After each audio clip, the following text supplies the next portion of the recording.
Hi! Hello! నమస్తే. Welcome to our channel. నేను మీ సిరి. ఈరోజు మనం చెప్పుకోబోయే కథ 'ఏకాంత మంత్రం' పార్ట్ 44. కథలోకి వెళ్ళే ముందు వీడియోని లైక్ చేసి, హైప్ చేయడం మర్చిపోకండి. Thank you. స్టెప్స్ దగ్గరికి వెళ్లి తొంగి చూసి అందరూ నిద్రపోయినట్టు అనిపించడంతో కీస్ తీసుకుని మెట్ల వైపుకొచ్చింది సాహితి. అప్పటికే అర్జున్ వచ్చాడని ఊపిరి పీల్చుకుంది. ఇనుప గేటు తాళాలు తీసింది. అతడు కనిపిస్తూనే ఉన్నాడు. ఆ తాళాలు అక్కడే పెట్టేసి గబగబా మెట్లెక్కింది. మెల్లిగా ఆమె చేతిని అందుకుని చెప్పాడు.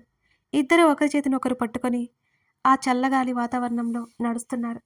కనీసం స్వెటర్ కూడా వేసుకోకపోవడంతో చలికి వణికిపోతుంది సాహితి. తన అర్జున్‌తో ఇలా ఈ క్షణం ఎంతో నచ్చింది తనకి. సాహి అక్కడ కూర్చొనుందా? పెంట్ హౌస్ ముందు ఉన్న పరిచిన పరుపు వైపు చూపించాడు అర్జున్. చైతన్య వాళ్ళు ఇక్కడే ఉండి వెళ్ళినట్టున్నారు అని అంటూ అతనితో పాటు అటువైపు నడిచింది సాహితి. సాహి ఒడిలో తలపెట్టుకుని పడుకున్నాడు అర్జున్. నిద్రొస్తుందా? అతని జుట్టు సవరిస్తూ అడిగింది సాహితి. మార్నింగ్ నుంచి తిరిగి తిరిగి కాస్త టైట్‌గా అనిపిస్తోంది. అలాగే కళ్ళు మూసుకుని సమాధానమిచ్చాడు అర్జున్. అనవసరంగా అతన్ని పిలిచిందేమో అనిపించింది సాహితికి. ఇక వెళ్దామా అయితే? అని అతడి ముఖంలోకి చూస్తూ అడిగింది ఆమె. పర్లేదులే. ఈసారి ఆమె వైపుకి తిరిగి ఆమె బొజ్జలో ముఖం దాచుకుని ఆమె నడుము చుట్టూ చేతులేశాడు అర్జున్. గిలిగింతలుగా అనిపించింది సాహితికి. అతన్ని దూరం జరపాలి అనిపిస్తున్నా ఆమె జరపలేకపోయింది. సాహి ఏదైనా మాట్లాడు అని ఆమె అంటుంటే ఏం అక్కర్లేదు. నువ్వు పడుకో అర్జున్. కాస్త తల తిప్పి వెల్లెలికలా పడుకుని నీకు తెలుసు కదా, నిద్రపోకూడదు అనుకుంటే నాకు నిద్ర రాదు. కాస్త టైట్‌గా అనిపించింది అంతే. నిద్ర రావడం లేదు అని అన్నాడు అర్జున్. నీ ఫేస్ చూస్తేనే తెలిసిపోతుంది ఎంతగా అలసిపోయావో. ఇక బజ్జొండి సార్. పెదవులు బిగించి అతని బుగ్గలాగింది సాహితి. నిద్ర ఎలా వస్తుంది సాహి? అతని మాటలు ఆమెకు అర్థం కాలేదు. ఎలా వస్తుందేంటి? అయోమయంగా అనుకుంది సాహితి. ఆమె టీషర్ట్ చాటు నడుం మీదకి అతని చేతులు చేరాయి. అప్పుడు అర్థమైంది అతని మాటలకి అసలైన అర్థం ఏమిటో. బిగుసుకుపోయి గట్టిగా కళ్ళు మూసేసింది. ఆమె బుజ్జి బొజ్జలో ముఖం దాచేసుకున్నాడు అర్జున్. ఆమె ఊపిరి వేగంగా పీల్చుకున్న శబ్దం అతనికి వినిపిస్తూనే ఉంది. తెలుస్తూనే ఉంది. ఆమె నడుము వంపులో చిరుముద్దు ఇవ్వగా అతడి తలని నడుముకేసి అదిమేసుకుంది. అతనికి అడ్డు చెప్పడానికి మాటలు కరువైపోయాయి.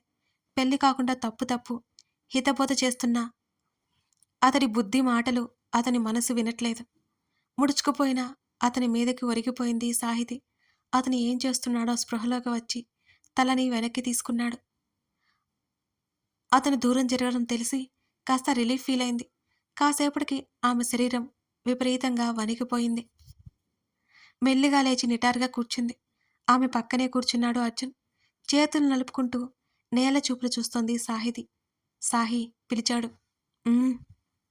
ఇటు చూడు మళ్ళీ పిలిచాడు. "ఉహుహు." భయపడ్డావా? గిల్టీగా అనిపించింది అతనికి. లేదు. ఓరగా అతని వైపు కళ్ళు తిప్పి చూసింది. కందిపోయిన ఆమె చెంప చివర్లు చూస్తూ రిలీఫ్ ఫీల్ అయ్యాడు. ఆమె భుజం చుట్టూ చెయ్యి వేయగా అతని భుజం మీద తలవాల్చింది. అర్జున్ నిన్ను ఒకటి అడగనా అని అడిగింది. ఏంటది? అది అది నేనంటే నీకు ఎప్పటినుంచి ఇష్టం అని మెల్లిగా అడిగింది సాహితి. చాలా పెద్ద ఆన్సర్ చెప్పాల్సి వస్తుంది సాహి అని అన్నాడతను నవ్వుతూ. నీ కోపిక ఉంటే నేను వింటాను. అతని వైపు తల తిప్పి చూడగా ఆమె కళ్ళలో ఆతృత అతనికి తెలుస్తోంది. అతని పెదవుల మీద సన్నటి నవ్వు. నువ్వంటే ఇప్పటినుంచే కాదు, చిన్నప్పటి నుంచి ఇష్టమే. ఆమె వైపు చూసి అర్జున్ నవ్వాడు. అలా కాదు నేననేది. మూతి ముడుచుకుని అడిగింది సాహితి. మరి ఇంకేంటి అని అడిగాడు అర్జున్. నువ్వు కావాలని అడుగుతున్నావు కదా, నాకు అర్థమవుతుంది. నేను చెప్పను పో ఆమె అలిగింది. అరే, నువ్వు చెప్తేనే కదా నాకు విషయం అర్థమయ్యేది అని అడిగాడు నవ్వుతూ. ప్లీజ్ ఆట పట్టించుకో. అతని భుజం దగ్గర ముఖం దాచుకుంది. నిజం చెప్తున్నాను. నువ్వేం చెప్తున్నావో నాకు అర్థం కావడం లేదు సాహి. సరిగ్గా చెప్పు. ఆమె గడ్డం పట్టుకొని తల పైకి ఎత్తాడు. అతను కావాలని అడుగుతున్నాడని అర్థమై ఒక్క క్షణం ఆలోచించింది సాహితి. నాతో లైఫ్ షేర్ చేసుకోవాలని నీకు ఎప్పుడనిపించింది అర్జున్ అని అడిగింది ముద్దు ముద్దుగా. ఆమె అడిగిన విధానానికి అతని పెదవుల మీద చిరునవ్వు పరుచుకుంది. నువ్వు చాలా తెలివైన దానివి సాహి అని నవ్వుతూ అన్నాడు. Thank you so much Ajju. ఇక చెప్పేసుకో అతని బుగ్గలాగింది సాహితి.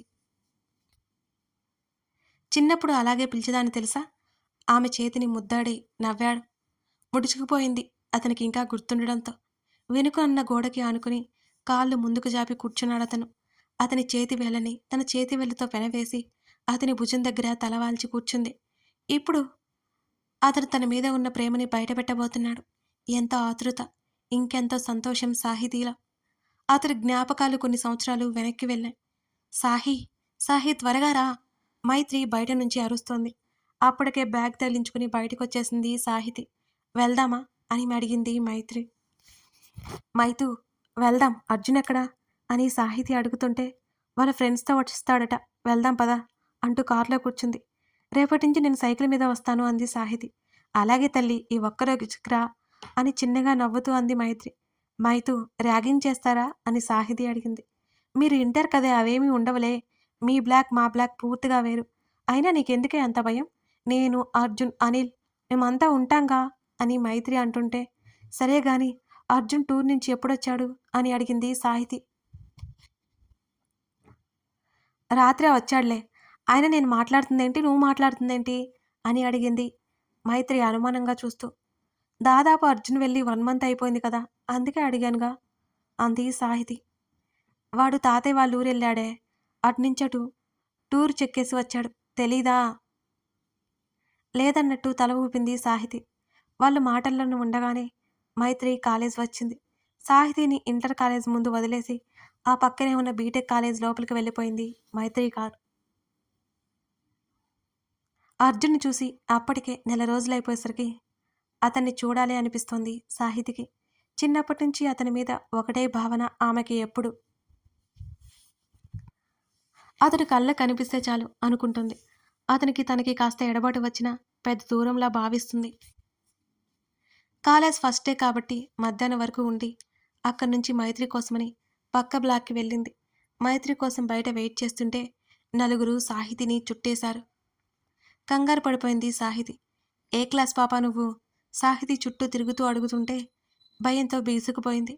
అనిల్, మైత్రి, అర్జున్ ఎవరో ఒకరు కనిపిస్తే బావుండనుకుంటూ చుట్టూ చూస్తోంది సాహితి. నీ పేరు అడిగితే మాట్లాడవేంటి? మాటలు రావా? మూగదానివా? అడుగుతూ నవ్వుతుంటే ఆమెకి ఏడుపొస్తోంది. దూరంగా అనిల్ కనిపించగానే సాహితికి ప్రాణం లేచి వచ్చినట్లు అనిపించింది. కానీ చాలా దూరంగా ఉన్నాడు. త్వరగా వస్తే బావుండు అనిపిస్తోంది సాహితికి. ఓయ్ నిన్నే పాప, మాట్లాడు అంటున్నారు వాళ్ళు. వాళ్ళంతా డేంజర్గా కనిపించకపోయినా అందరూ సీనియర్స్ అయ్యి తన వైపు అదోలా చూస్తుంటే అవమాన భారంగా తోచింది సాహితికి. ఇదిగో నువ్వు మాట్లాడకపోతే నిన్నసలు వదిలిపెట్టాం అని వాళ్ళలో ఒకరు అనగా గుండె జల్లుమంది భయంతో. అంతలోనే ఏమైందో వాళ్ళలో వాళ్ళు సైగ చేసుకుంటుంటే ఏమీ అర్థం కాలేదు సాహితికి. అక్కడి నుంచి ఒక్కొక్కరుగా నిష్క్రమిస్తుంటే వాళ్ళు వెళ్ళిపోతున్నందుకు సాహితికి సంతోషంగా ఉంది. దానికి రీజన్ ఏంటో ఆమె ఆలోచించలేదు. తన బ్లాక్ నుంచి అటువైపు రాకూడదు ఇంకెప్పటికీ అనుకుంది సాహితి. సాహితి పక్క నుంచి ఒక అమ్మాయి వెళ్తూ తన భుజంతో సాహితి భుజాన్ని గట్టిగా తోయడం వల్ల సాహితి పక్కకు పడిపోయింది. అంతకు ముందు వరకు ఆమెను ఏడిపించిన నలుగురు ఒక దగ్గర కూర్చొని సాహితిని గమనిస్తున్నారు. అటువైపుకు వస్తున్న అర్జున్ మీద పడింది సాహితి వెళ్ళి. తను ఎవరో తగలడంతో భయపడిపోయింది. తన భుజం చుట్టూ చేతులు పడగానే ఉలిక్కిపడింది. కళ్ళెత్తి చూడగానే ఆమెకి అర్జున్ కనిపించాడు. పోయిన ప్రాణం తిరిగొచ్చినట్లు అనిపించింది. గబుక్కున అతన్ని హత్తుకుంది. సాహి అంటున్న అర్జున్ మాట అతని నోట్లోనే ఆగిపోయింది. అర్జున్, వాళ్ళు అని చూపించగా ఎవరూ కనిపించలేదు అర్జున్కి. అందరూ వస్తూ పోతూ వాళ్ళనే చూస్తూ ఉండడంతో ఇబ్బందిగా అనిపించి ఆమె భుజం పట్టి దూరం జరిపాడు అర్జున్. ఆమె చేతిని పట్టుకుని తన బైక్ దగ్గరికి తీసుకెళ్లాడు అర్జున్. అదేంట్రా, ఆ అర్జున్ ఆ అమ్మాయిని ఏమీ అనలేదు. అదే నేను అలా పట్టుకుంటే నాకు ఎన్ని లెక్చర్లు ఇచ్చాడు అని అంది వాళ్ళలో ఒక అమ్మాయి కోపంగా. అర్జున్ శత్రుబృందం అదే విషయం మీద చూస్తున్నారు. సాహి, నువ్వెందుకొచ్చావిటు అని అతను అడుగుతుంటే తను ఎందుకొచ్చింది, ఆ తర్వాత ఏం జరిగిందో మొత్తం వివరించింది సాహితి. అతడు ఎవరు అని అడగ్గా చుట్టూ చూసి, ఇందాకటి వరకు ఇక్కడే ఉన్నారు అర్జున్. సడన్‌గా వెళ్ళిపోయారు అని చెప్పింది. సరే, సరే. అవన్నీ కామన్ పట్టించుకోవద్దు. అయినా ఎందుకు భయపడుతున్నావు? ధైర్యంగా ఉండాలి కదా! అని అర్జున్ అడిగాడు. అతన్నే చూస్తూ తలాడించింది సాహితి. ఎన్నో రోజుల తర్వాత చూస్తోంది అతన్ని ఇవాళ. లైట్‌గా పెరిగిన గడ్డం, నూనూగి మీసాలు, ఒత్తైన జుట్టు, యవ్వనంలోకి అడుగుపెట్టి మరింత మనోహరంగా కనిపిస్తున్నాడు అర్జున్ ఆమె కళ్ళకి. నెల రోజులుగా అప్పుడే కనబడుతోంది అతని కళ్ళకి సాహితి. చిన్నప్పటి నుంచి సాహితీ అంటే బోలెడంత ఇష్టం అతనికి. సడన్‌గా ఊరెళ్ళిపోయాడు. వెంటనే రావచ్చు కదా అనుకున్నాడు. అక్కడ వారం రోజులు ఉండగానే అతనికి అర్థమైపోయింది.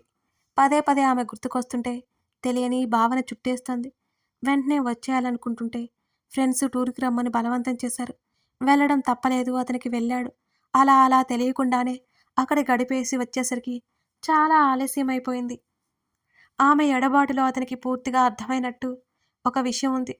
ఆమె అంటే తనకి ఎంత ఇష్టమో, ఆమె దూరంగా ఉంటే ఎంత కష్టమో అని అతని మనసులో ఆమెపై ఉన్న ప్రేమ అతనికి తెలిసింది కూడా ఆ సమయంలోనే. అర్జున్ ఏమైంది? అతని భుజాన్ని కదిలించింది సాహితి. ఏం లేదు. సరే పద ఇంటికి వెళ్ళిపోదాం అని అన్నాడు అర్జున్. లోలోపల భావాలు దాచుకోవడానికి ప్రయత్నం చేస్తూ. ఎంత ప్రయత్నం చేస్తున్నాడో అతనికి మాత్రమే తెలుసు. మరి మైథు అని అడిగింది అయోమయంగా చూస్తూ. మైథుకి లేట్ అవుతుంది. యాక్చువల్లీ నేను నీ దగ్గరికి బయలుదేరుతున్నాను. ఈలోపు నువ్వు వచ్చేసావు. తను తర్వాత వస్తానని చెప్పింది అని అన్నాడు అర్జున్. సరే అన్నట్టు తల ఊపింది సాహితి. అర్జున్ నన్ను పడేయవుగా అంది అనుమానంగా చూస్తూ. ఆ మాటకి అతను నవ్వాడు. పడేయంలే భయపడకు అని అన్నాడు ఆమెనే చూస్తూ అర్జున్. అయినా నాకు భయంగా ఉంది. నీ బైక్ నేనెప్పుడూ ఎక్కలేదు. నాతో సైకిల్ మీద తిరిగావు కదా! అప్పుడు భయమే లేదా? అని అన్నాడు. సైకిల్ వేరు, బైక్ వేరు. హలో! హలో! నేను 1 ఇయర్ నుంచి బైక్ రైడ్ చేస్తున్నా తెలుసుగా నీకు? అంత అనుమానం వద్దులే పద అని అర్జున్ అన్నాడు. సరే నువ్వు బైక్ తీసుకురా. నేను బయట ఉంటాను అని చెప్పింది. అక్కర్లేదు ఎక్కు అన్నాడు. పర్వాలేదు కదా! అని అడిగింది. వాళ్ళ మాటల్లో వాళ్ళు ఉండగానే అనిల్ కూడా వచ్చేశాడు అక్కడికి. ఓకే అర్జున్ మరి. నేను ఎలా రావాలి? అని అనిల్ అడుగుతుంటే అర్జున్‌కి విసుగొచ్చేసింది. సరైన టైంలో ఊడిపడ్డాడు వెధవ అని తిట్టుకున్నాడు మనసులో. ముగ్గురం వెళ్ళొచ్చులే అంది సాహితి. ఆ మాటకి సాహితి వైపు గుర్రుగా చూశాడు అర్జున్. అవేమీ పట్టించుకునే స్థితిలో లేదు సాహితి. ఆమె ఇంకా కిడ్. అతని మనసుకి అతనే సర్ది చెప్పుకున్నాడు. ముగ్గురు వెళ్ళడానికి వీల్లేదు. అనిల్ నువ్వు ఎలాగో అలా వచ్చేరా. ఎక్కువ అన్నట్టు సాహితిని చూశాడు అర్జున్. దుర్మార్గుడా! నీతో చస్తే రాను పో. ఈరోజు బస్సులు బందు. గుర్తులేదా నీకు? అనిల్ అరిచాడు. ఇదొకటుందా అనుకుని నిరుత్సాహపడిపోయాడు అర్జున్. అనిల్‌ని ఎలాగైనా తనతో రాకుండా చూడటమే అర్జున్ లక్ష్యం. అరే అనిల్ మర్చిపోయాను. నీతో ఒక విషయం చెప్పాలిరా. ఆ అమ్మాయి సుష్మిత. ఆ సుష్మిత స్మిత లేదు? అని అన్నాడు. అర్జున్ అనిల్ వైపు ఓరగా చూస్తూ. ఆ! సుష్మిత, సుష్మిత. అనిల్ ఆతృతగా పలికాడు. దొరికాడు వెధవ అనుకుని, ఆ అమ్మాయి ఇందాక నీ గురించి అడిగిందిరా. ఒకసారి కలిసి రాకూడదు? అని అర్జున్ చెప్పడం ఆలస్యం. ఇప్పుడే వెళ్తున్నాను అని అనిల్ అన్నాడు. అరే మర్చిపోయాను. మేమింటికి వెళ్ళిపోవాలి. రేపు కలుద్దాంలే. అర్జున్ మాట మారుస్తూ చెప్పాడు. లేదు లేదు అర్జున్. మీకు లేట్ అవుతుందనుకుంటే మీరు వెళ్ళిపోండి. నేను తర్వాత వస్తాను. ఎలాగో మైతూ కోసం కారు వస్తుంది కదా! దాంట్లో వచ్చేస్తానులే అంటూ హడావుడిగా అనిల్ పరిగెత్తాడు. నవ్వు బయటికి కనపడకుండా దాచుకోడానికి అష్ట కష్టాలు పడి బైక్ స్టార్ట్ చేశాను అర్జున్. బైక్ ఎక్కి కూర్చుంది సాహితి. ఇద్దరి మధ్యలో బ్యాగ్ ఒకటి పెట్టింది. ఆ దృశ్యం చూసిన అర్జున్ శత్రు బృందం షాక్ అయిపోయారు. అరే! ఆ అర్జున్ గాడు అప్పుడే ఆ పిల్లని పడేశాడు. వారిలో వారే అనుకుంటున్నారు. వాళ్ళిద్దరూ ఒకరికొకరు ముందే తెలుసని వాళ్ళకి తెలియక. సాహితీ ఇద్దరి మధ్యలో బ్యాగ్ పెట్టడం చూసి నవ్వొచ్చింది అతనికి. అర్జున్ నువ్వు మెల్లిగా పోనివ్వు నాకు చాలా భయం అంటుంటే సరే అన్నట్టు ఆమె ఇష్ట ప్రకారమే స్లోగా తీసుకెళ్ళాడు అర్జున్. ఎలా ఉంది కాలేజ్ అని అడిగాడు. అంతా బానే ఉంది. మీ క్యాంపస్ ఏం బాలేదు అంది ముఖం చిరాగ్గా పెట్టుకొని. ఇంకోసారి వాళ్ళు నీ జోలికి రాకుండా నేను చూసుకుంటానులే. డోంట్ వర్రీ అని అర్జున్ అన్నాడు. అతనికి తెలుసు అలా ఆ అమ్మాయిల్ని ఏడిపించే గ్యాంగ్ ఎవరో అని. ఆ మాటకి సాహితి రిలాక్స్ ఫీల్ అయిపోయింది. పడిపోతాను అనే భయంతో ఏమో అతని భుజాలను మరింత గట్టిగా పట్టుకుంది సాహితి. అతని పెదవుల మీద అందమైన చిరునవ్వు వచ్చింది. కథ కొనసాగుతుంది. ఎలా ఉంది మరి? అర్జున్ సాహితీల బాల్యం అదే టీనేజ్ మీ అందరికీ నచ్చిందా? ఈ స్టోరీ చదివాక మీకేమనిపించిందో కామెంట్ రాయండి. చిన్న సింబల్ అయినా పర్లేదు. అదే నాకు చాలా సంతోషం. మర్చిపోకుండా లైక్ చేసుకోండి. Thank you for watching this video. మరో ఎపిసోడ్‌తో